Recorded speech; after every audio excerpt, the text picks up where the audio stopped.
Ghajini cinema scene పశ్చిమ బెంగాల్లో మళ్లీ రిపీట్ అయింది.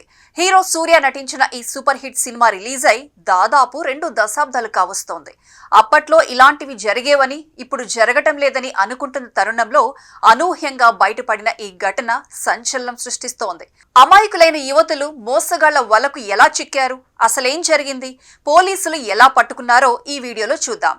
పశ్చిమ బెంగాల్లోని న్యూ జల్సాయిగురి నుంచి బీహార్ రాజధాని పాట్నాకు వెళుతున్న క్యాపిటల్ ఎక్స్ప్రెస్ రైల్లోని ఓ బోగీ నిండా అమ్మాయిలే ఉన్నారు. అమ్మాయిలు గుంపులు గుంపులుగా వెళ్లడం సాధారణమే, కానీ అంతా 25 ఏళ్లలోపు వారే. పైగా చాలా మంది మొహంలో ఏదో తెలియని నిర్వేదం, ఆందోళన కనిపిస్తోంది. వీరితో పాటు ఓ పెద్ద మహిళ, మరో వ్యక్తి మాత్రమే ఆ బోగీలో ఉన్నారు.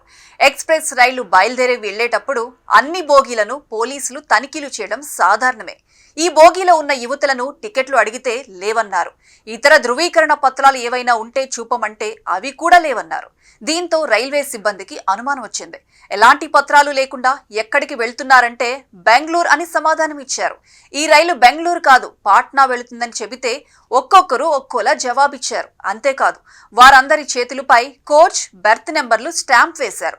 దీంతో అప్రమత్తమైన రైల్వే పోలీసులు అదుపులోకి తీసుకున్నారు. అక్రమ రవాణాలో భాగంగానే వీరిని తరలిస్తున్నట్లు అనుమానాలు బలపడ్డాయి. అందరి యువతులను వేర్వేరుగా విచారించడంతో అసలు గుట్టు బయటపడింది.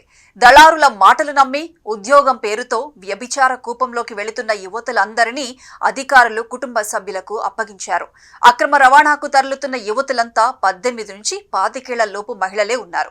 కేసు నమోదు చేసి దర్యాప్తు చేపట్టారు. మహిళల అక్రమ రవాణా వెనుక ఇంకా ఎవరెవరున్నారనే కోణంలో విచారణ చేస్తున్నామని రైల్వే పోలీసులు వెల్లడించారు.